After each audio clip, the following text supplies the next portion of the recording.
The President of the United States, Harry S. Truman, 32nd person to serve as the American nation's chief executive. A man to whom many millions of people look for guidance. A man whose responsibilities are today as great and whose influence as far-reaching as any other man on earth.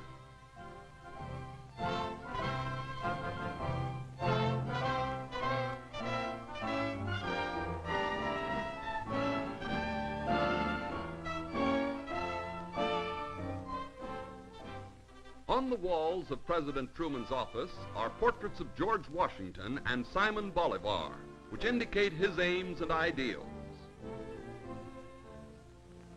The little town of Lamar, Missouri was Harry S. Truman's birthplace. Here in the rugged farmlands of Midwestern United States, he began the life and career which has taken him so far.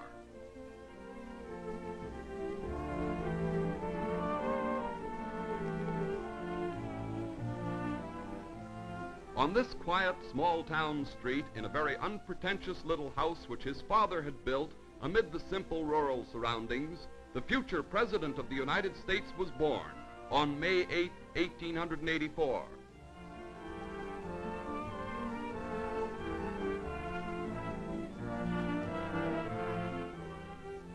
The nearby, somewhat larger town of Independence became the Truman home when Harry was 7 years old.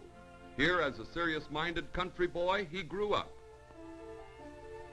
Here he went to church, and in the Sunday school he met the 6-year-old little girl who now shares with him the famous White House in the nation's capital as his wife.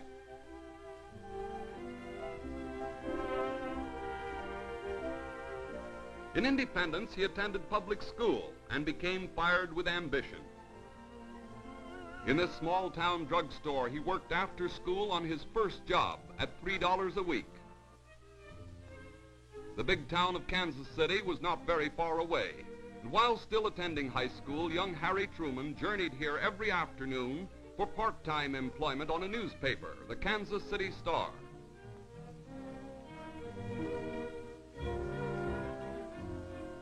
His job was wrapping newspapers, which flowed in what seemed like a constant avalanche from the grinding presses. Not a very exciting position for an ambitious young man, but it paid more than twice as much as the drugstore job.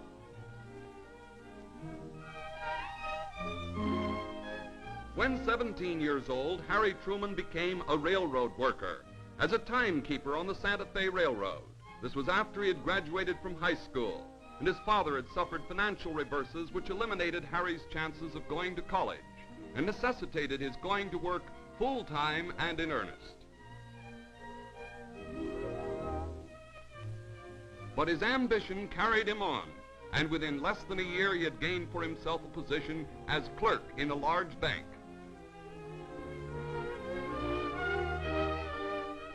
Then followed 10 strenuous years as a Missouri farmer, and a distinguished service defending the flag of the United States during the First World War.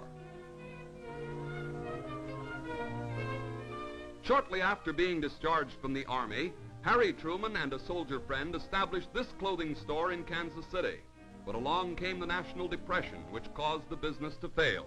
And it is to the everlasting credit of Harry S. Truman that he slaved for 15 years to pay back every dollar that was owed.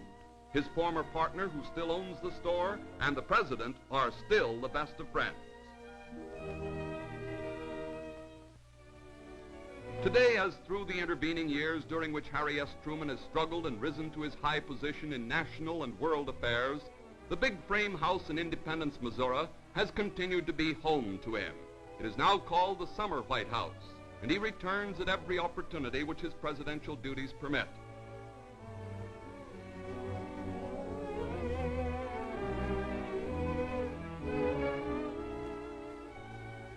Harry S. Truman is fundamentally an average American, not rich but not poor, not sophisticated but far from naive, an early riser and a hard worker, and very much a family man. Having lunch with his family on the backyard lawn of his rural summer White House in the little town of Independence is symbolic of the democratic principles which motivate the life of this leader of the people of the United States.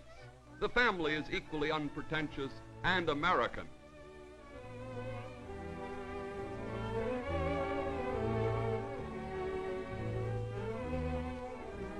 To the president, the first lady of the land is known as Bess, the only girl he ever courted, and they are bound by a deep and abiding devotion. Their daughter, Mary Margaret, is their only child.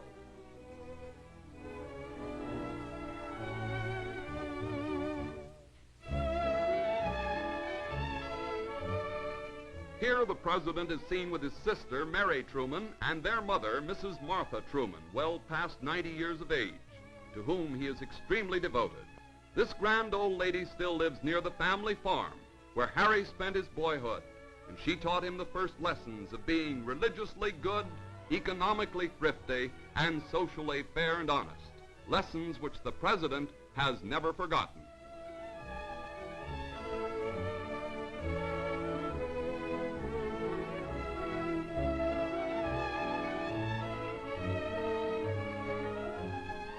In spite of the heavy weight of her many years, Mother Truman is surprisingly active. And in spite of the high office to which her son has ascended, she still never loses an opportunity of giving him a mother's advice. Her favorite challenge is, "Be good, Harry." The president has never lost interest in the family farmlands, which he still retains. Of his own earlier years on the farm, the president's mother says, "Harry could plow a furrow straighter than any other boy in the county." It was while Harry Truman was a farmer that his political career began. He became interested in county politics for the betterment of conditions for the common man in his district. His fertile acres are tilled and harvested by his younger brother Vivian and Vivian's son.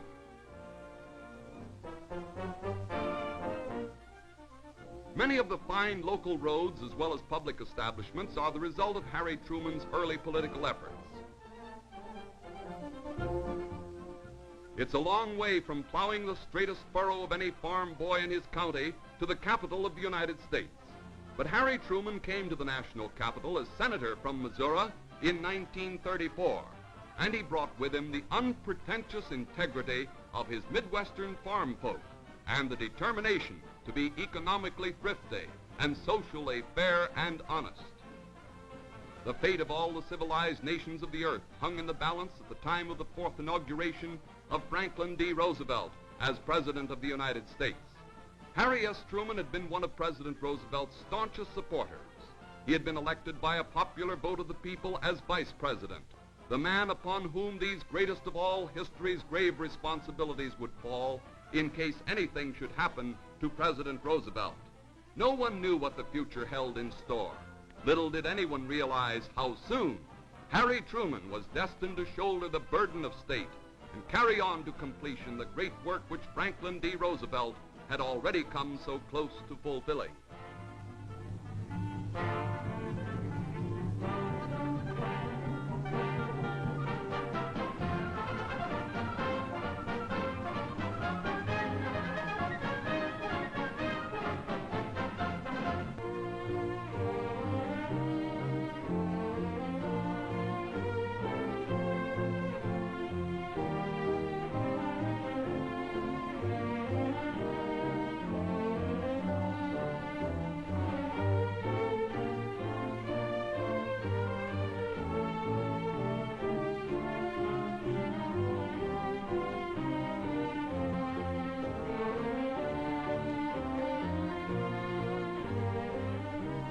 Harry S. Truman takes the oath as Vice President of the United States.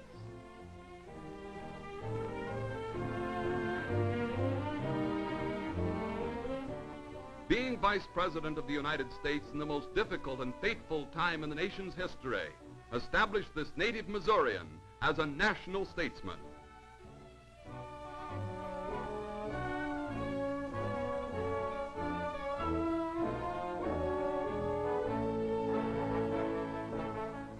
To fill the place left vacant by the sudden death of Franklin D. Roosevelt, Harry S. Truman became the 32nd President of the United States on the evening of April 12, 1945.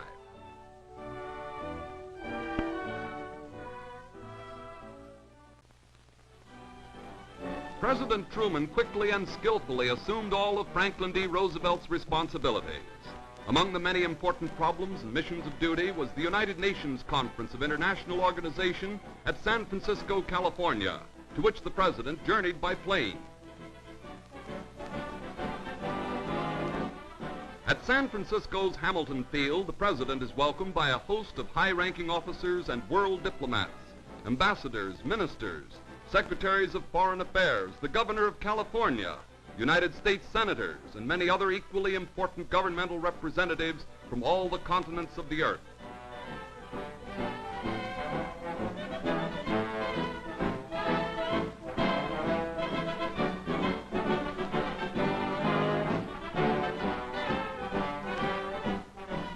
Diplomatic greetings were followed by meeting the military.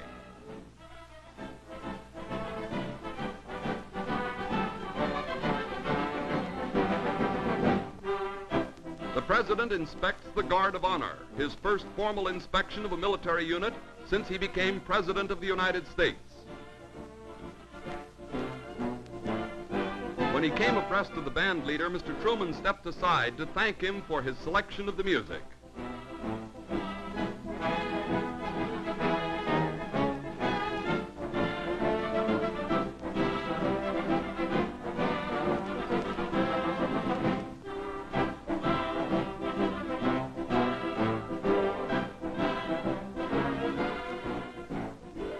His greetings and official inspection of the Guard of Honor completed, the President enters his automobile, and to the cheers of the soldiers stationed at the field, he leads a cavalcade of more than 100 cars and scores of motorcycle police escorts, which moves on its way toward San Francisco.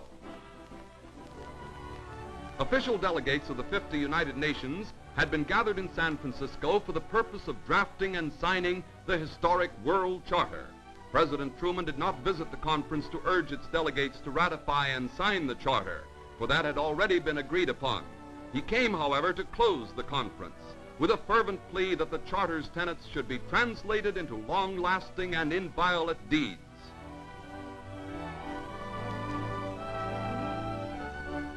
His first words to his audience were, "Oh, what a great day this can be in history." And his words were spoken with homespun directness and the deep sincerity of a prayer. In referring to the conference and the World Charter, the President said with equal depth of feeling, "The world must now use it. If we fail to use it, we shall betray all those who have died in order that we might meet here in freedom and safety to create it. If we seek to use it selfishly, for the advantage of any nation or any small group of nations, we shall be equally guilty of that betrayal. This charter is only the beginning, that it must be made to live, and the fact that there is such a charter is ample cause for universal and profound thanksgiving to Almighty God." In closing his speech, the President said, "Let us not fail to grasp this supreme chance to establish a worldwide rule of reason, to create an enduring peace under guidance of God."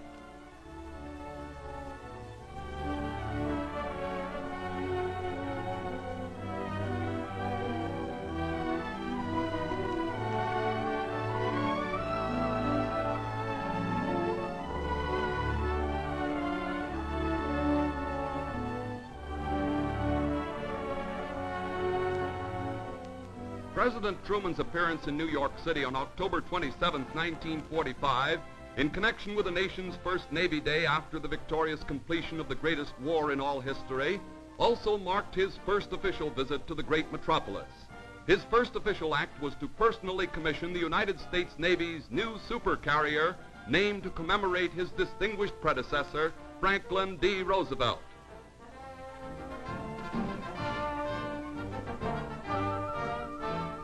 President Truman said, in commissioning this ship, "The American people are honoring a stalwart hero of this war, who gave his life in the service of his country, Franklin D. Roosevelt, and it is a symbol of our commitment to help the peace-loving nations of the world to stop any future international gangsters."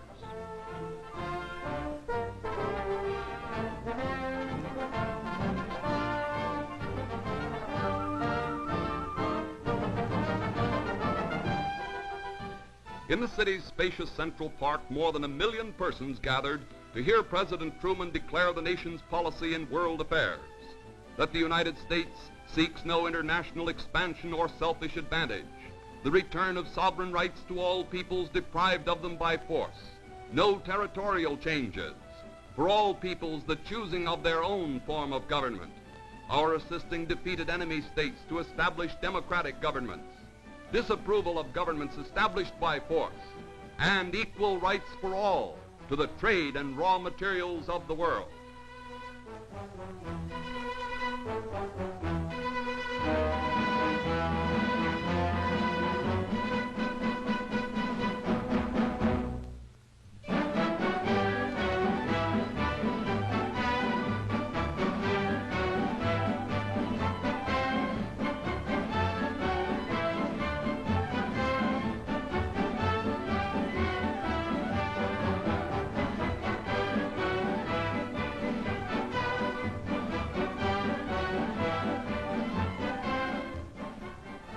In New York Harbor, 51 warships of the mightiest navy the world has ever known were anchored to be reviewed by Harry S. Truman, President, and their Commander-in-Chief.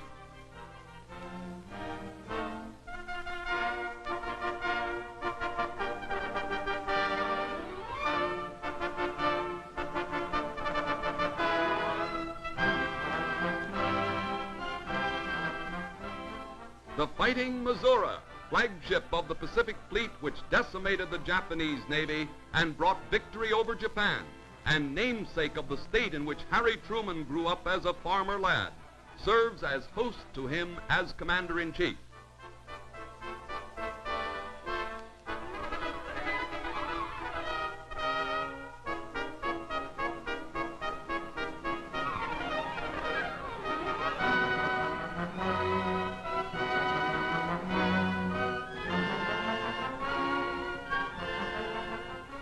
The President inspects the place on the Missouri's deck where the historic surrender of the Japanese took place. A large plaque marks the spot where the war was brought to a close.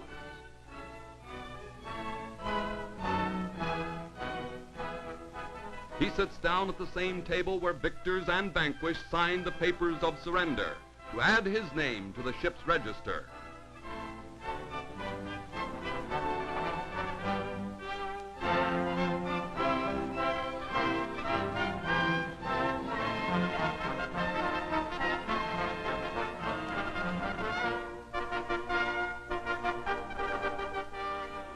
With natural pride, the President inspects the mighty ship's personnel, men who so recently had manned the big guns that wrecked Japan's sea power and blasted her coastline fortifications. After which he went aboard the destroyer Renshaw, which had come alongside to carry him on his review of the 7-mile-long array of other warships in the harbor.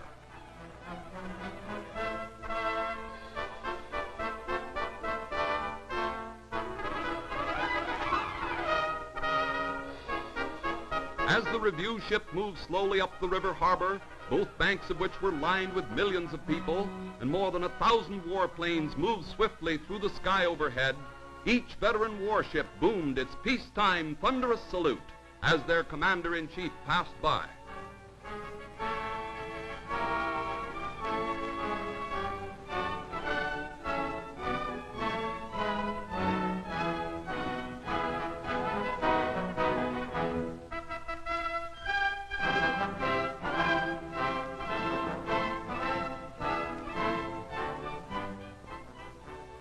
Yes, Harry Truman has come a long way from the farmlands of Missouri to his place of honor in the national capital of the United States. Private trains bring him to this depot, where huge crowds today greet the arrival of this president who once worked as a low-paid employee on a railroad in the Midwest. The boy who once wrapped newspapers so that they might be delivered to farmers and small-town folk in Missouri now has his name emblazoned in big front-page bold type on newspapers throughout the world. And the rich treasury of the United States of America is a responsibility of this man who once worked as a humble clerk in a small bank.